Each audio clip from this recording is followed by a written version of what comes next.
મીઠાશ લાગતી હશે ને કે દુનિયાનો કોઈ અવાજ તમને વાલો નહીં લાગતો હોય. આ શું ખોટું? દુનિયાના કોઈ કલાકારનો અવાજ તમને વાલો નહીં લાગતો હોય એટલી આ વાણી વાલી લાગતી હશે. લાગે છે ને? કેમ? તમે મને પ્રેમ કરો છો એટલે. જેને ચાહતા હોય, જેને માનતા હોય, જેની ભક્તિ કરતા હોય ને, એની એક એક વસ્તુ તમને વાલી લાગે. એની એક એક વસ્તુ એની હાચવીને રાખો. કદાચ કોઈ વસ્તુ આલો ને તો તમે જીવની જેમ હાચવીને રાખો. એ રીતે કદાચ આનું નામ ભક્તિ કહેવાય, આનું નામ પ્રેમ કહેવાય. આ જાગી જાય ને એટલે સમજી લો કે તમે માતાજીના થઈ ગયા છો. પણ બસ ખોટા કાર્ય જેટલા થાય એટલા છોડવાનો પ્રયત્ન કરો. એકદમ તો નહીં છૂટે, હું માનું છું. એકદમ તમે છોડવાની કોશિશ કરશો તો આ માયા એવી છે, સમય એવો છે, કદાચ એકદમ કોઈ વસ્તુ ના છૂટે.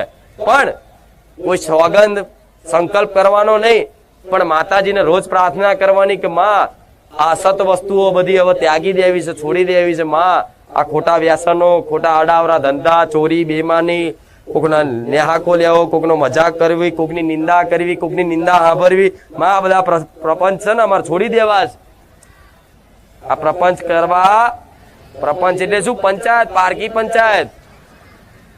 કોક કરે તમે પાછા ભેગા કરો એટલે એનું પાપ ધોવાય ને એનું પાપ ધોવાય ને તમારું પાપ છે ને એ નષ્ટ થાય, પુણ્ય નષ્ટ થાય. એટલે સરભર આ બાદ પુણદાન કરો, ભક્તિ કરો, આ બાદ નિંદા કરો, એટલે ખાતું એવું ને એવું. પછી અનુભવ થાય.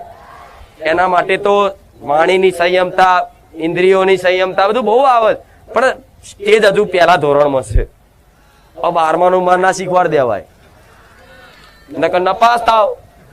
એટલે આ જ્ઞાન તો અનંત છે અને મારે ઘણું શીખવાડવું છે, પણ હજુ એ સમજવા માટે તમે તૈયાર થયા પછી તો મારે હજુ આનાથી ચો લઈ જવા છે ને. હજુ તમને કલ્પના, તમે એક દાડો વિચાર કરશો કે માં તું બોલતી ને કે મારે ક્યાંથી ક્યાં લઈ જવા.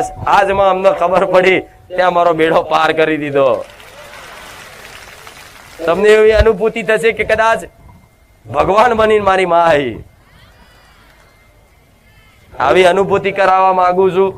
એટલે પાછળ બેઠેલા હોય, આ બાજુ ઉભેલા હોય, બહાર ઉભેલા હોય, વચ્ચે બેઠેલા હોય, પાછળ બેઠેલા હોય, આ બાજુ આગળ પાછળ બધી બેઠેલા હોય, જો મારો અવાજ સંભળાતો હોય તો દરેક ભાવિક ભક્તોને કહીશ કે તમે આવો છો તો તમે આ બધી વાતોનું પાલન કરવું પડશે. ત્યારે તમારા ઘરમાં કંઈક સુખ શાંતિ સમૃદ્ધિ આવશે. નહીં તો ખાલી ખાલી રવિવાર ભરવાથી, ઓટા ફેરા કરવાથી કશું થાય. હા.